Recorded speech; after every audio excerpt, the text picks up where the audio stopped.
Yeah, that was nice and soothing little music there, so that's pretty nice. Hopefully everything is connected up. We have lots of different channels going on the streaming and everything. So what we're here to talk about today is there was a tweet about a week or so ago. I don't know, time's blurry, pandemic, yay. Where I was talking about I needed to test an extension and I needed to create thousands of records. I needed a good pile of about 100,000 entries. And to do that in an efficient way, I was like, well, I need to spend the least amount of time and least amount of code making that thing. So I'll use the testing libraries and the testing toolkits to generate a bunch of transactional data. And very reasonably, I was asked, how did I do that? And I will say, first of all, that the only reason I do know how to do that is Luke. I still got all my different places tagged of where I learned this from. So his book is coming out, second edition in January on the 11th. So I'm looking forward to that. To make this a little more fun and interesting and a little more back and forth with folks, the original folks who asked me the how did you do that, I invited them to come join me today on this live stream. So thank you for coming, Matthew and Steve. So I figured you guys would be great to invite on. I know you both are either unfamiliar with some of the development aspects or relatively new in the past year or two to working with the development side of Business Central. So this is a nice way of let's go through some of the basics and that sort of thing. So welcome. Thank you for coming. Thank you. Thank you. All right, so let's chat a little bit about what exactly is the testing toolkit, because that I think is one of the first mysteries and questions that I think really trips up a lot of people. So one of the great things that they give us in Sandbox, and particularly in the Docker images, and I've got a BC19 Docker, is we have the option to install what is referred to as the testing libraries. It's a question that if you've set up some of the Dockers using the BC Docker or container management tools from Freddy, you'll have seen the option of do you want to install the test libraries. And the second option in that list, and I can bring up a screenshot of that for those who want to see it, but the second option in that list installs a bunch of extensions during that process. It installs not only the test runner functionality and some of the test libraries and all those sort of things, but also installs these test libraries extension. And there's a whole bunch of testing related toolkits that it will put into your system. Super cool and helpful, but it's not always obvious, well, what do I do with that? And where a lot of people make use of these tools is they'll write automated code to do the testing toolkit. So you open up your test runner or you build into your pipeline, I want these automatic tests to happen. But that's not their only use and value. There is a whole bunch of different things that you can do with that. And there's many, many shortcuts that you can use to generate data.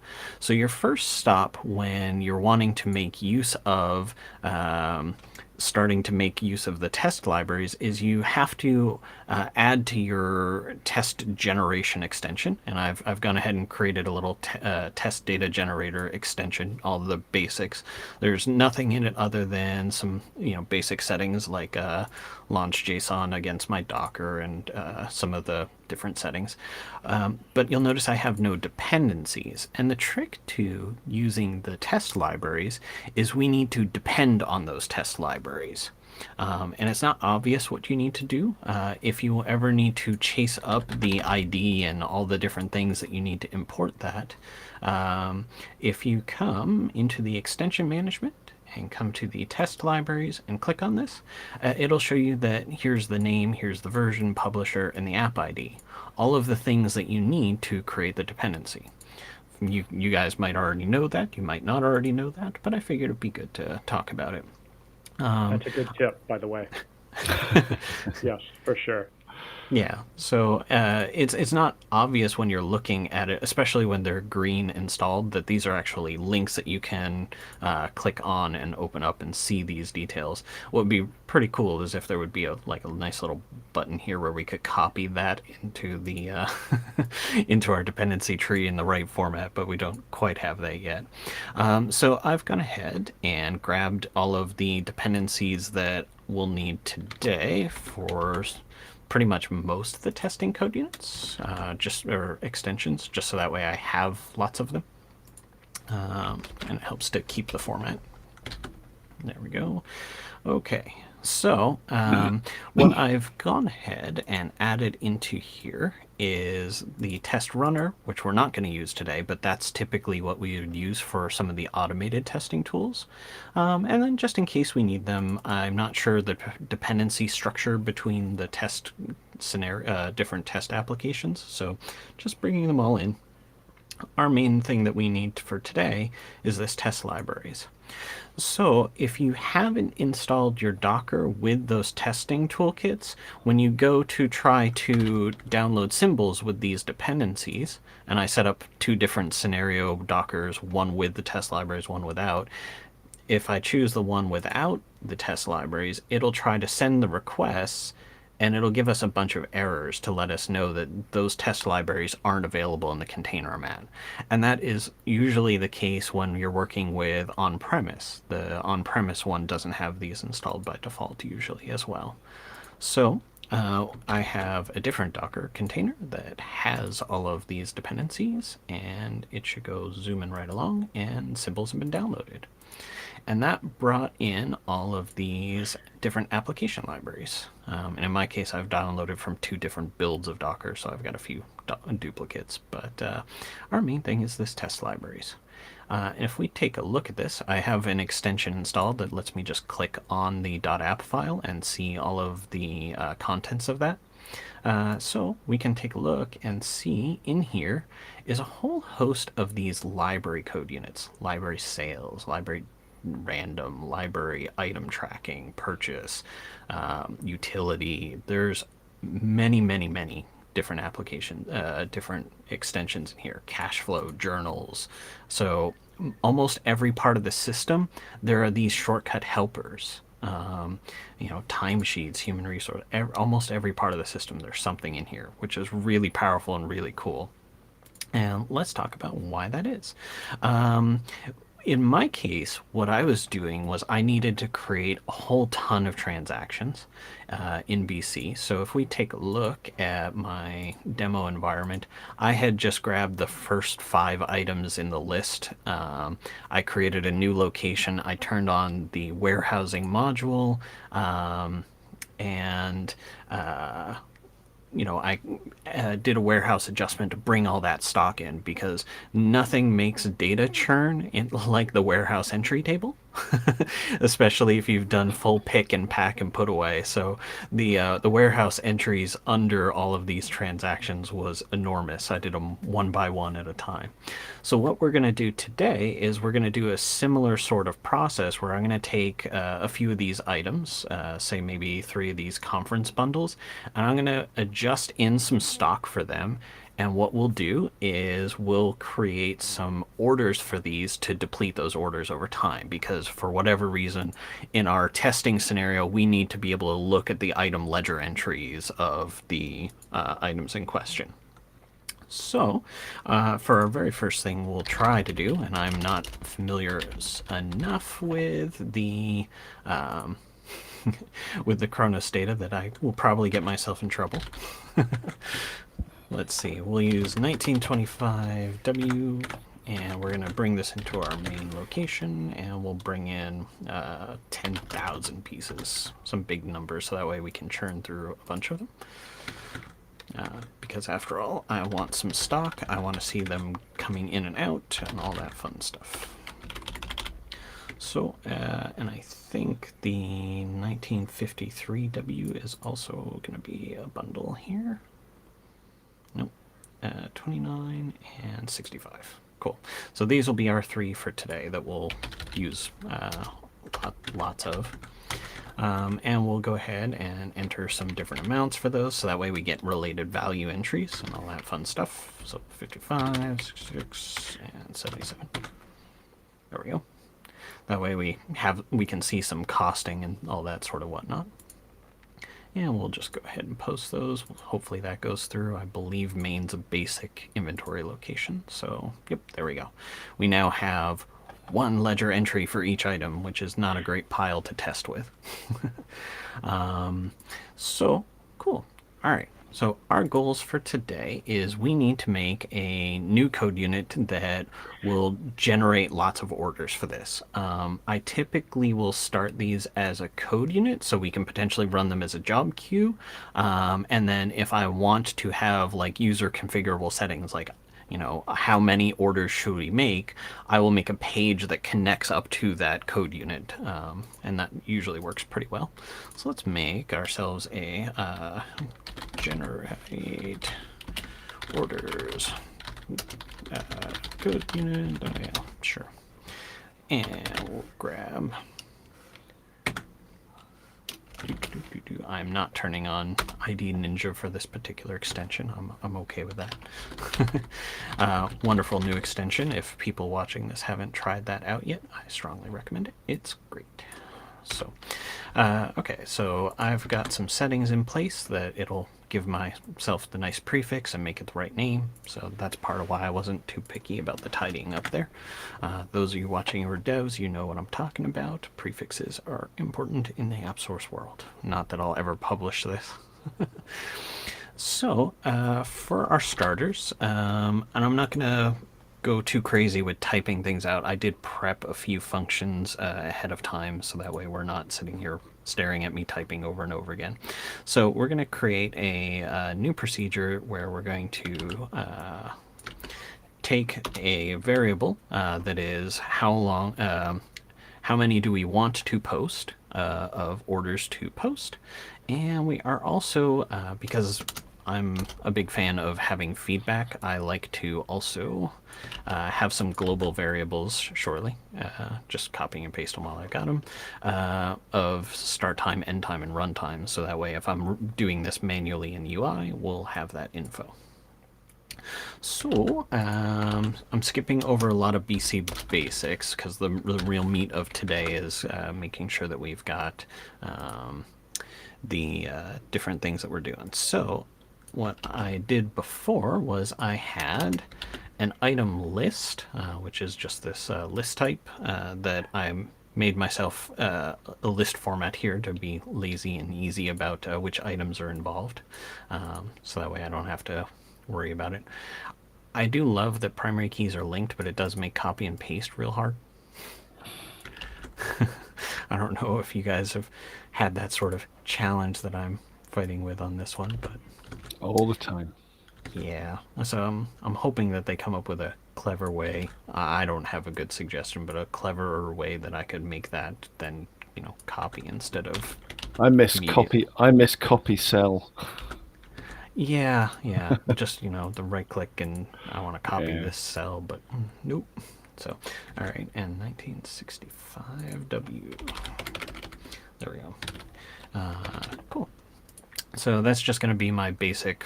I'm not putting this in front of a customer sort of solution to. I want to have a list of items that if someone came back to me and said, "Can we do that with a different set of items?" Sure, I can just change this for them. So what we're going to do then is we're going to do a loop in here to do a loop based on the quantity of how many we're wanting to post. And just because I'm a compulsive sort of person, once it's all done, we'll do an end time stamp and we'll show a nice message. If we're running this manually, we'll say how long it took to actually do the posting process. Which if those of you watching along didn't know about this and you're like, I don't remember what exactly this message was, AJ reminded me of this tip. Hold down control over it and there you go. Here's your label message. So this will tell someone created and posted orders and it took whatever amount of time. So little tip while we're at it. Okay, so now the real what we're here for stuff.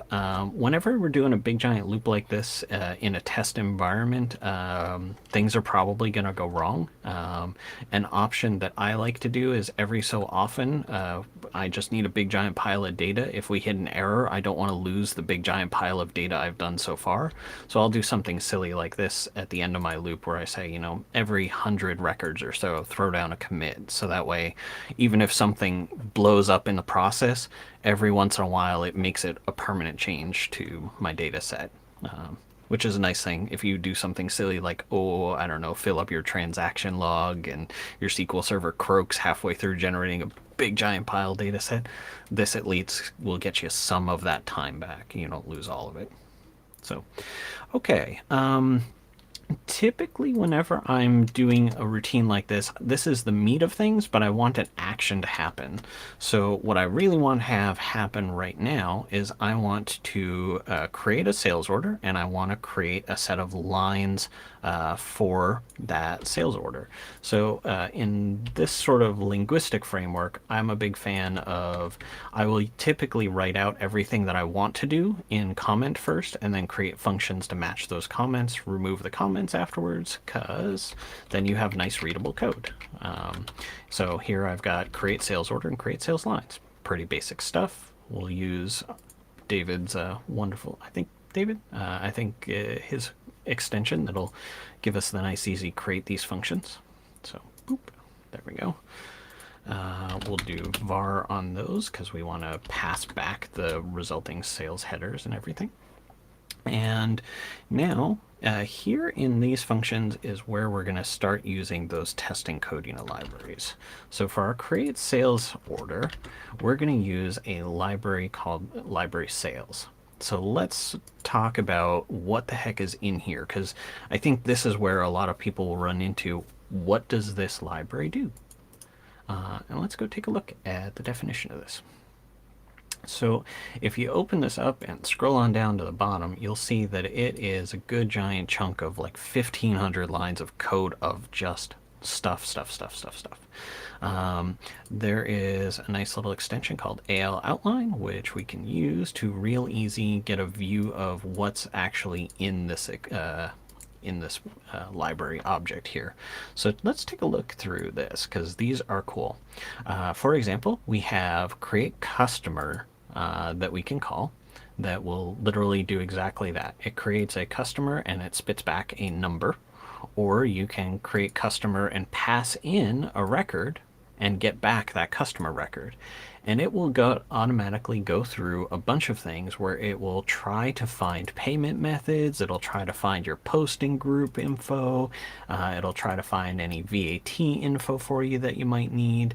And it will update the number series. It inserts the customer and then gives them the same name as the customer number. It sets all the payment terms and posting groups for you, and then spits back a customer that's effectively ready to go.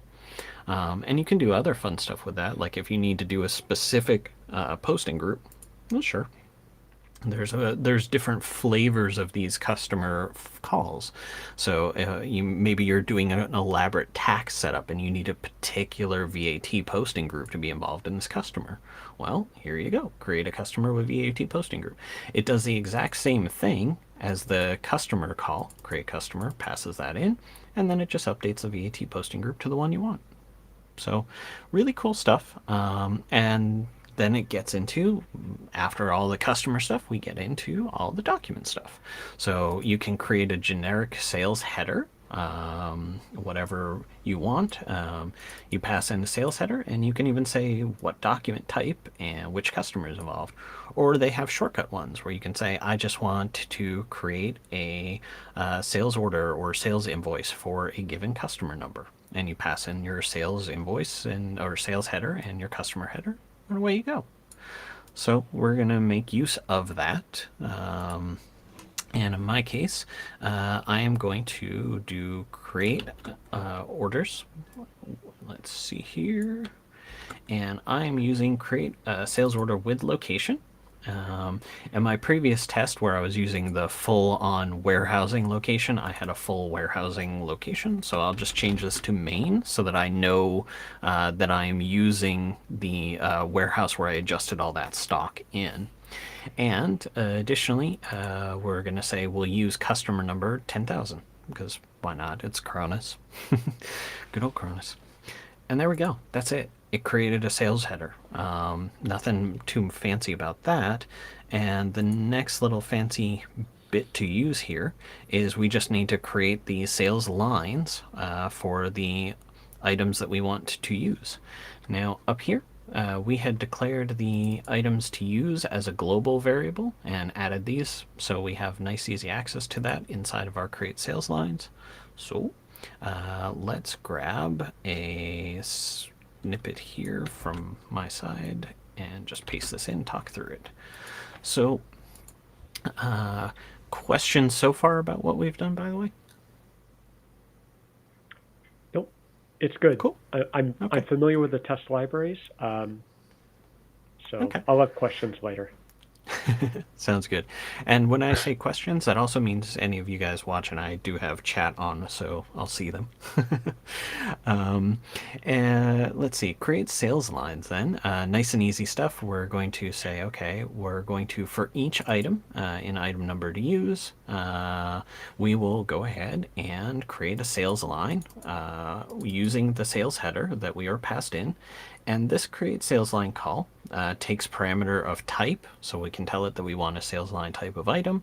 We can tell it which item number and what quantity. So I'm doing 1 here, but I could do 500 per order, whatever we wanted to do with that. So now that's created all the orders. So if I were to run this now with a parameter that passed in the integer, I'd get however many orders for that customer with those items.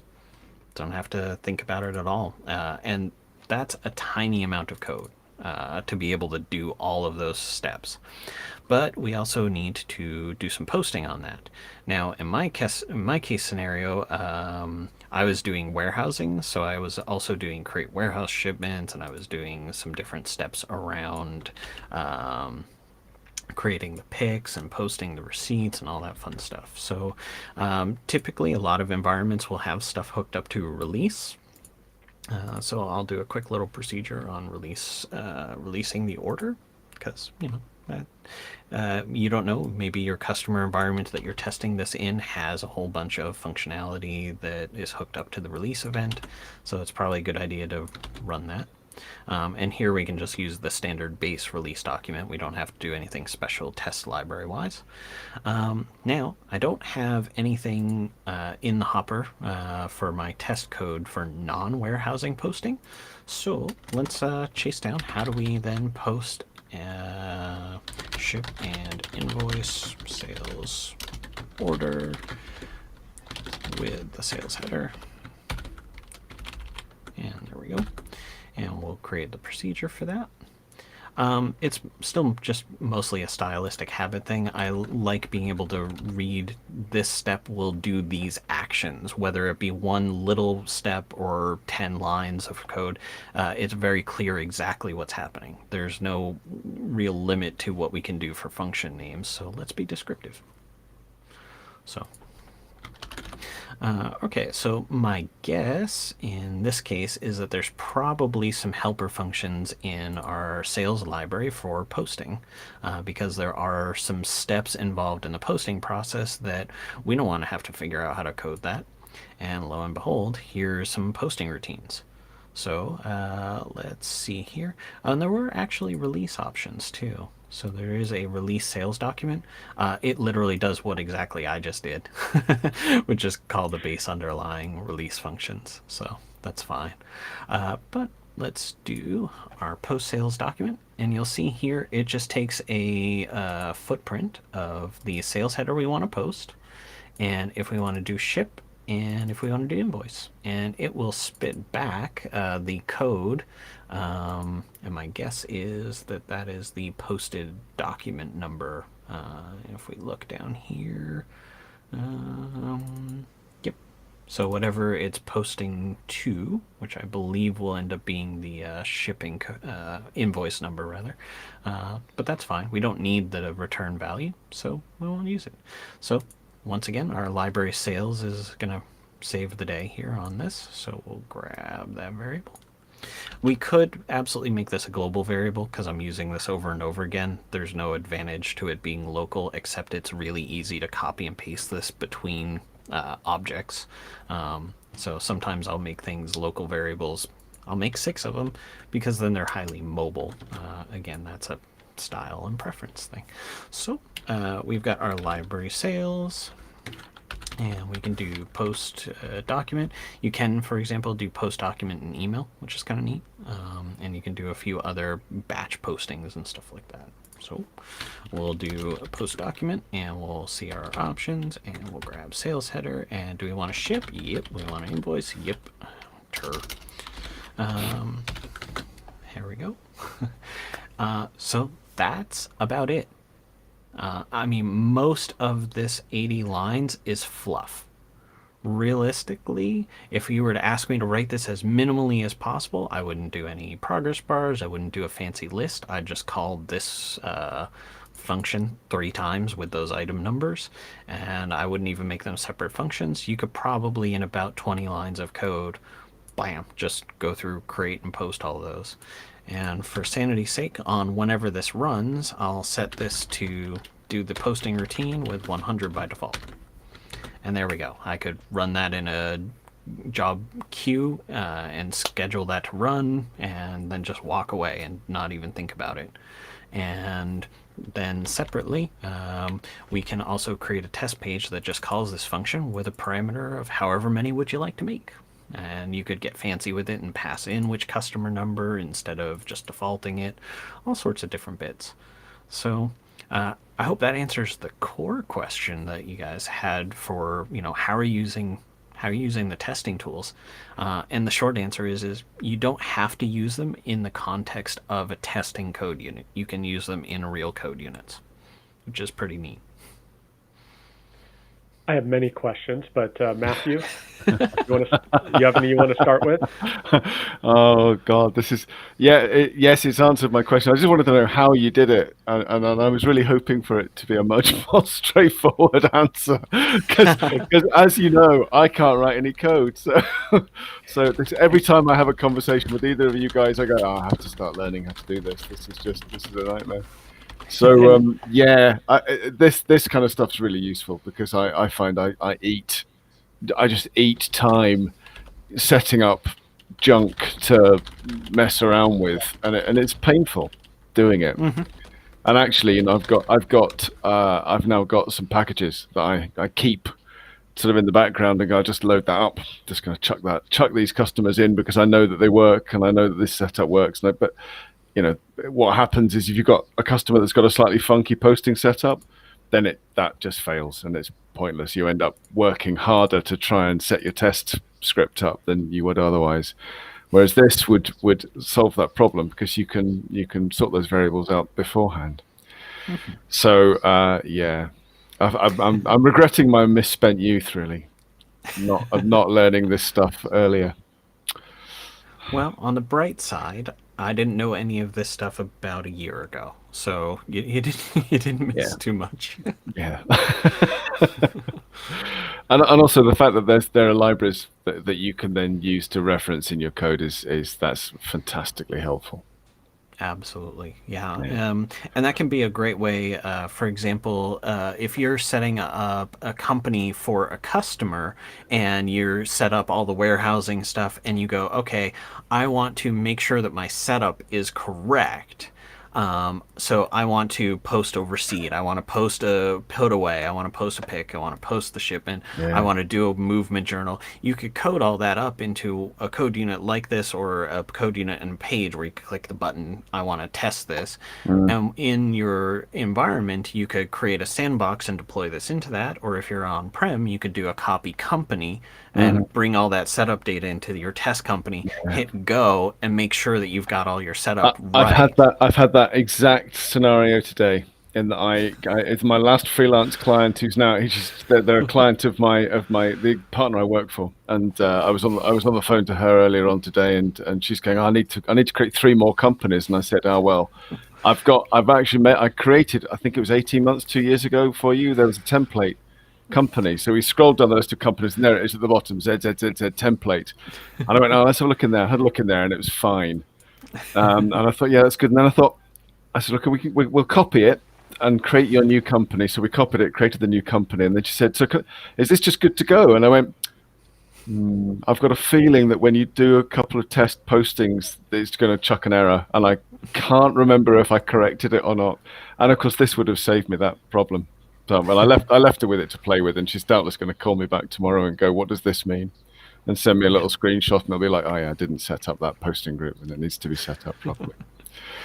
So yeah, you could absolutely use this in conjunction with implementations where you create test pages for people that you can say, okay, you're in charge of setting up these posting groups. We've done some classes around this. I've set up a routine that'll take all of your customers, and in a test company, I'll post all of the transactions that you guys are going to be doing and make sure if there's any problems that it could potentially spit those problems back out and let you know, hey, I tried to post a sales order for customer ZYX and the VAT posting group wasn't set. Yeah. So you could potentially use this during an implementation to help validate customer setups, which I think speaks really highly towards a lot of their onboarding efforts that they're doing right now. Yeah, for sure. That's exactly what I was thinking. I mean, that would speed things up no end. Because you do find, I mean, that's the thing, you find yourself running around during a go live with people going, excuse me, I've just tried to do this. You go, oh, crap. Yeah. So I would say that's one of the things I've learned a little bit in the past few months too, is that, the automated testing book focuses on using these toolkits to test your code, but there's no reason in the world you couldn't also use this to test setups that customers are doing and helping them define what are the operations that you're going to be doing, and is there going to be any problem tomorrow when we run that. We're at the go live is on Monday. It's the week before. We can say we've wrote all of these test pages, and you can just go ahead and go do and go, are you actually ready? Let's try and break it. And I think that would be an interesting strategy. I haven't tried it yet, so I can't swear it'll work. But I think that would be probably a really interesting strategy for, are we ready to go live? Yeah. Well, we've carefully documented all your business processes. We've written them all into this validation suite.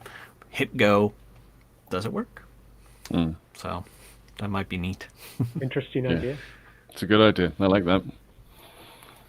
Well, that gives me the fear, though. The idea of doing it for the first time just makes me feel a bit sick. Yeah. All right. Well, so, Steve? It's got to be your go, Steve. Yeah, I've got several, so interrupt me at any point here. So we use the test libraries for our app source application to perform automated testing. And it works well in that scenario. The one question that we had is, because when we use it with the test runner, it's automatically rolling that data back. So what does, say, I don't recall, are you creating a customer record in this test of yours, or are you using an existing Kronos customer? And that actually connects to a question that was asked in chat. Christian had the question of, are you relying on Kronos setup data? And in this case, I was being lazy. I knew I was going to be doing some operational tests in Kronos. So I didn't do anything where I was creating the customer as part of this transaction. If I were to be doing this in a smart way, what I would probably do is, instead of prepping the item list the way I've done it here, is I would actually create those 3 items, and then I would create the customer. And those routines in the library will do all the fun stuff of numbering them for you. You don't have to worry about, do I have my number series set up and all that silly stuff. Yes, and to answer or to address Christian's question, it's an excellent point. And Luke, in the book, which I think we all highly recommend, in Luke's book, he explained that you want to be responsible for creating your own test fixtures, as I believe he calls them. And Mhm. so that means everything from scratch. And the reason I asked about the customer is because we relied upon Cronus, a Cronus customer, and we discovered that the Cronus customer data is not good. It actually has some errors in it, and it caused our test to work when it should have failed. And so that is a big catch to this is Yeah. anything you rely upon in the Cronus data is potentially not a valid test. And what the headache in there comes in, at least with an automated testing scenario where you want to be 100% accurate, is okay, well, we need to create our customers. Well, we need to create our posting groups. Oh, we need to create our accounts. And you have this dependency tree that starts to make this a non-trivial process, Hmm. Yes. right? Because you keep drilling down and down and down till you're getting down to the foundational setup. It's like, oh, we didn't have this posting setup correct in Cronus. Oh, we need to go fix that too. And so, yes, on the surface, you can whip out some very nice looking data very quickly if you have your foundation data fixture prepared. Um, so that is one caveat. And so One yeah, go ahead. one thing I will suggest is when you're building a test code unit, this is actually a pretty good guide of what setups do you have to make your text fixtures not assume anything, because the book that I wrote assumes an empty company. Mm. And so Ah, that you can use as kind of your checklist, just even chapter by chapter of like, okay, I need to have these all set up. And that'll give you a lot of info to what should I be thinking about if I need to make a sterile, empty company functional. That gives you a roadmap to what should I make. And the first time you build that full stack of all that underlying stuff, if you do that as a couple of big giant code units, you can copy and paste those over. So, or do dependencies on your testing. excellent. I do have a copy of your book, but I will admit I have not read it yet. Time. So thank you for the reminder. I need to go back and do that. So, by the way, in case anyone doesn't know, I'll do the plug for you. Jeremy has a book, The First 20 Hours of Business Central. So that's definitely right up my alley. So I need to review that. Um, Yeah, because it'll so get you the through the empty company to I can post invoices. Excellent. So I think I need to do that because we have been working with the Cronus company in the Docker container in our DevOps pipeline, and it's gotten us by, but we've already been bit twice by, I think it's twice by data that's invalid in Cronus. It's literally like not even a valid record. You couldn't manually set that record up that way. And so we now realized, we have to set everything up from scratch. It's a problem. And so my bigger question is, I have many other small ones, but I'll just jump to the big one. I have users who are not developers who need to populate test data.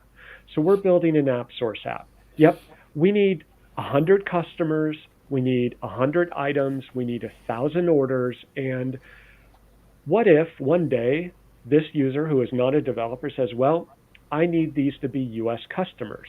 Tomorrow it's US, Canada, Mexico, and then it's Europe. And what if we need non inventory items, inventory items? And you can just see the permutations explode here. We had a situation Yeah. where we needed a customer, but then we need a customer with a different billing address. And, all those permutations, given that, and this is just in our product testing phase, right? With our automated test scenarios, given that I debated endlessly, which is why I haven't tackled this project. Should we use a tool that is an end user tool that allows the end user to work with CSV or Excel files like configuration packages? They can then modify that data. They can have the configuration packages to do whatever scenario they want to pull the data in, and it's all end user stuff. Or do we take the more complex but perhaps more highly tailored approach of AL data import or data creation tool. And that's where I got stuck. And I was hesitant to invest all that time in AL if my end users who are not developers could not modify it. Yeah, makes sense. The answer I would say today would be to do a bunch of config packages because it is so easy for the end users to be able to modify that data and work with it. But that, in the category of things we don't have time for, Yep. Well, that was and to be why. fair, creating all those configuration packages is a monumental task on its own. That is by no means trivial or easy. The only part that's easy is when the user has all their data files and just clicks import, right? Yep. It's a huge, huge task. That And also, configuration packages don't always work as smoothly as you would like them to. So anyone who's Exactly. tried, or anyone quickly. who's, or quickly, yeah. I mean, I've Yep. got a project Yep. at the minute where they've got 350,000 customers, and we are still working out how Yep. we do that prior to go live, because they have a live website where the customers are changing their information all the time. So they're going to close. They're going to close on a Friday. We're going to put them live on a Monday. We've got to get 350,000 changing records in that time using config packages. But I mean, anyone who's used a config package to put in a chart of accounts will be familiar with that kind of looping through that you have to do, where you have to you load it and it goes. There's no posting groups, so you go, oh, I'll Yep. put the posting groups in, and then you load it again, and it goes. Well, the posting groups then go, but there's nothing. This isn't there, and so you have to kind of do it iteratively. Yep. And an end user doing that is going to just go, it's broken. I don't want to touch it because I'm really scared now. You've given me a Yeah. scary thing to do, and now it's making loud beeping noises, and I'm just going to go and hide under the desk now.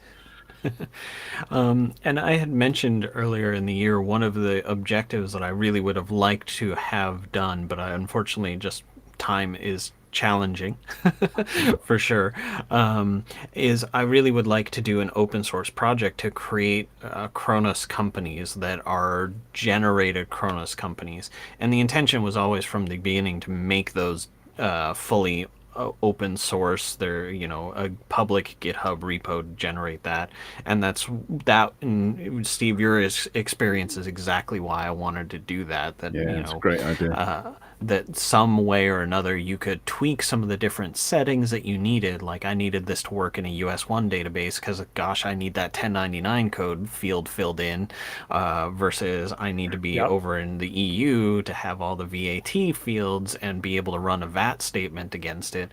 All of those things to me were objectives to make different settings. So with any luck, maybe 2022, I will have a few apps in AppSource that are flying off the shelves virtually, and I can spend my time making fun stuff that will help everybody.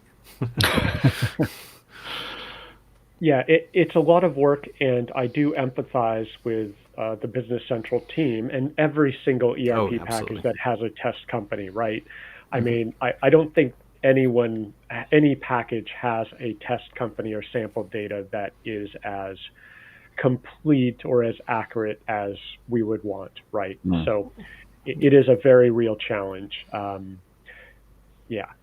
My hunch is that they have a strong desire to go down the path of making official packages that align with different business models. This is complete speculation, no insider info, but when they added to the company list the create new company button that now triggers a wizard that gives you optional company types that you want to make, that feels like the beginning of a framework to me. Yeah, me Just too. just a wild speculation, or better yet, they're even going, we would love to have some folks in the community say, I want to make a Cronus that works for my country and my region, and I'm going to put that into an open source repo that Microsoft then has permission to pull that from that repo and add that to their platform. Since that was a big part, as I understand, of the directions last week, was that community contributions are making things better. So my hunch is that they would love to see us going down some road where we can start adding some of those different regional specific Cronus type operations into a public space where they can slurp that up and say, great, let's share that with people. So Yeah, for them to maintain all of the regions, all the countries, all the permutations, all the different tax and regulatory oddities, I, it's a very expensive endeavor for them. But Hmm. for someone in Italy or Germany or France or whoever to make those contributions, I think it's much more cost effective. Yeah, yeah, for sure. absolutely. And I guess one comment on the test libraries. Um, my impression, and I could be wrong, correct me if I'm wrong here, is that in our testing, we will create a customer using the test library. It's effectively a completely empty customer record. There is a Hmm. customer ID, but nothing else is populated. So if I want 1,000 customers with different data, that is a non-trivial amount of work. Hmm. And Right. so while I do love the test libraries for what they are, for test data, I do not see them as a panacea, right? I still need to do a tremendous amount of work if I want to have all of those fields populated correctly with meaningful data. And if I'm going to have some data associations, maybe there's a child record or a state, city, county, zip code, whatever, Yep. validated fields, all of that has to be real. Mm. Yeah. Absolutely. Like, we've got here the create customer address, and I'm not sharing my screen, so that worked well.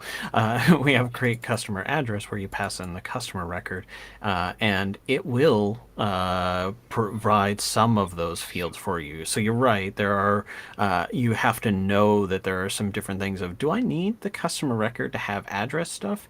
And it will generate and spit out a little string that just fills the space of the Yeah, address. It's not a real address by any stretch, and right. it's not something that you would use this tool to then say, okay, let's test printing a check and make sure that the address fits in the envelope.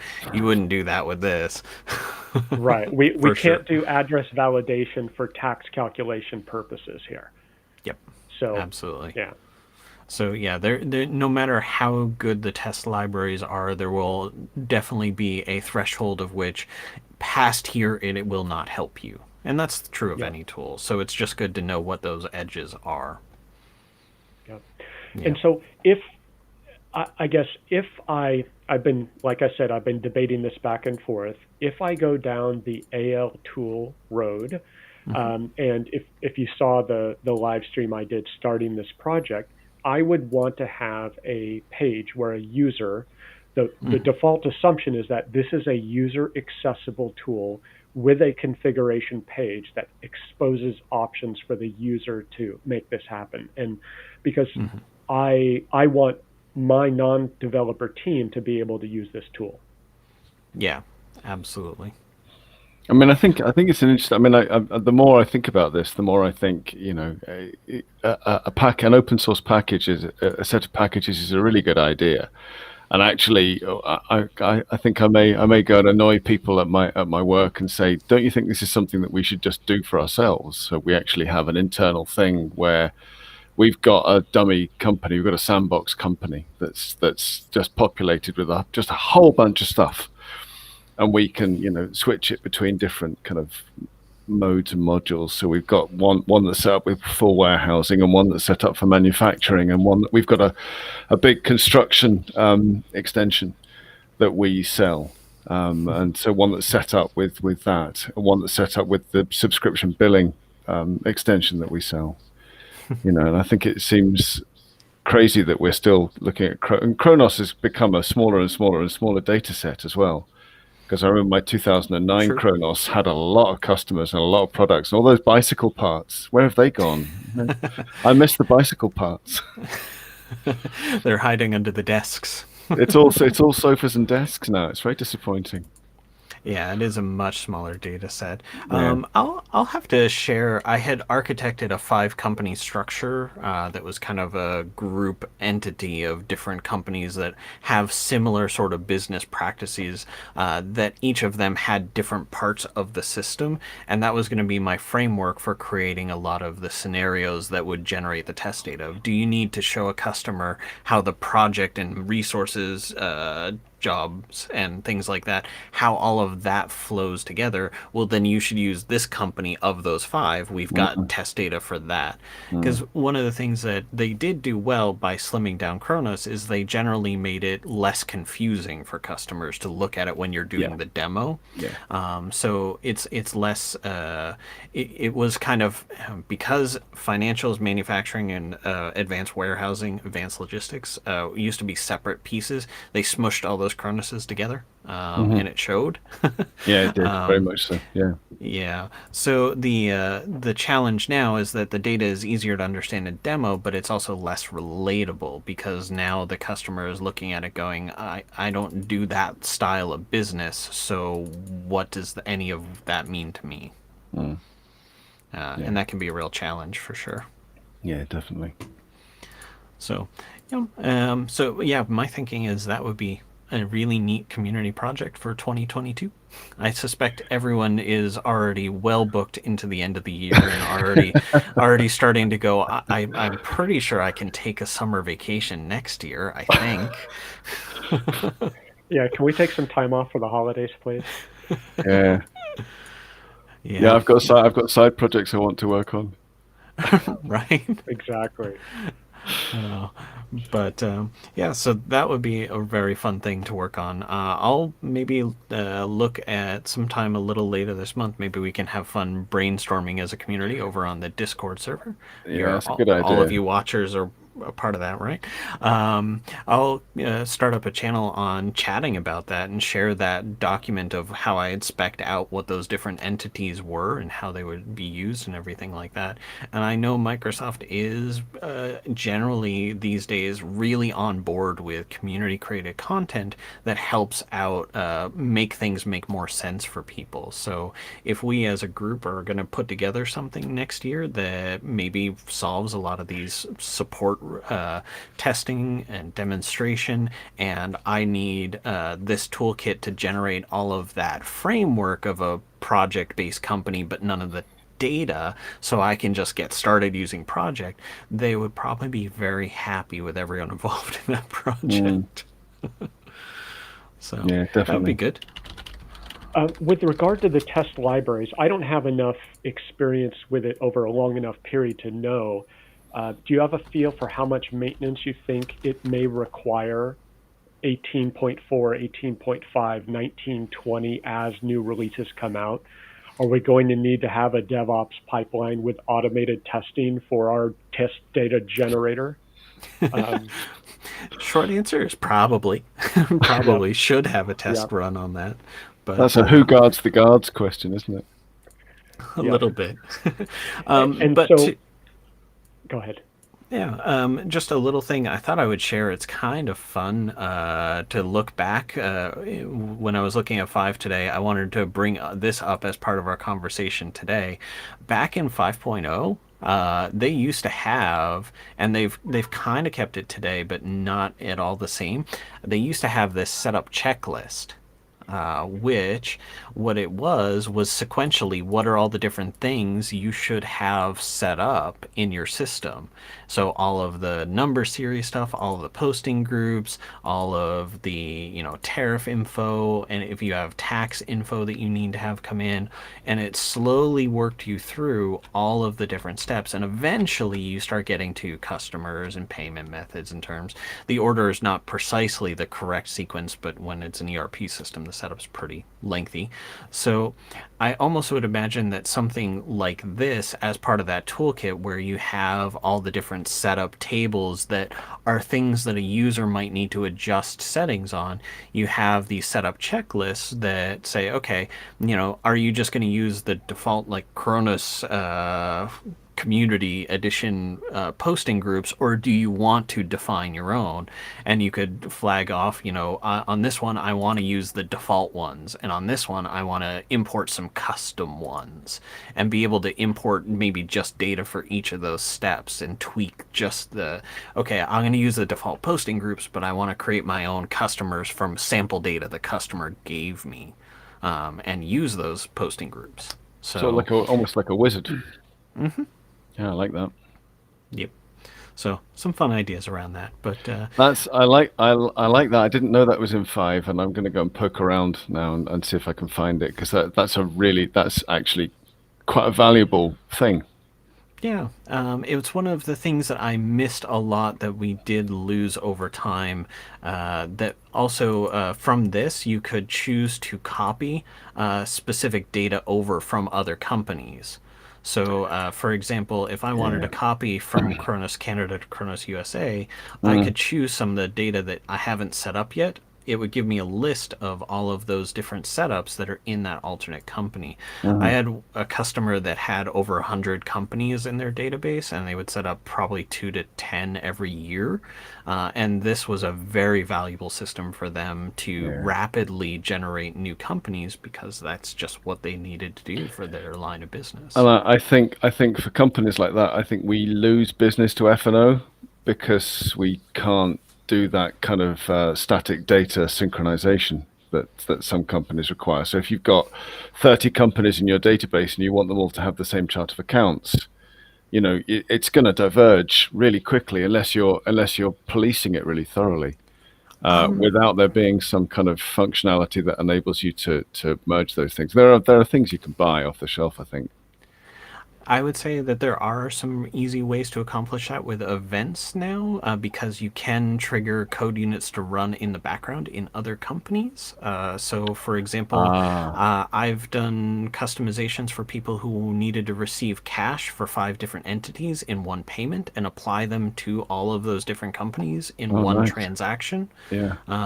So I've had to do that. It is definitely, you can breach the company barrier, as it were, Okay. even in the extension framework, but it does take some creative thinking. Yeah. So, all right. Well, to bring this back around, I mean, are there any other questions you guys have on the library side of things? I mean, I think the hardest challenge is looking through this list and going, "Oh my God, there's 150 libraries. What's in each of them?" Yeah. No, there are a lot, but it is quite amazing coming from a product that did not have any of this. No test libraries, no automated testing mechanisms, no structure for even doing this. This is truly uh, amazing for me, especially as a developer. Yeah, absolutely. I mean, like if you just need to start testing the service module because you're one of the handful of brave folks who are using the Business Central service module instead of the Dynamics 365, which I still love this. It was one of the earliest features that I learned from the beta release, so there's still a lot I like about it. But there are still all sorts of functions in here, even supported to this day, that do transactions for this part of the system. It's probably seldom used, but they still support it, so they built test libraries for it. So it's pretty phenomenal. And there are so many bits and pieces of lesser known parts of the system that I think almost the library, when you start poking through these, you go, I didn't know you could do that, which is fun. You start teaching yourself new stuff. Very much so. Yeah. Excellent. So, all right. Well, I think we're coming up on time here. So, unless you guys have some other questions, then we No, that can was great. That was probably really wrap up interesting. things. Really Nope, interesting. thank Thank you. you. That was I will brilliant. be referring to this in my series 2 of my development series to start to do some automated test generation. Well, I've started watching your series, so I've started right series 1, episode 1. You know. Really? Well, Yeah, yeah, absolutely.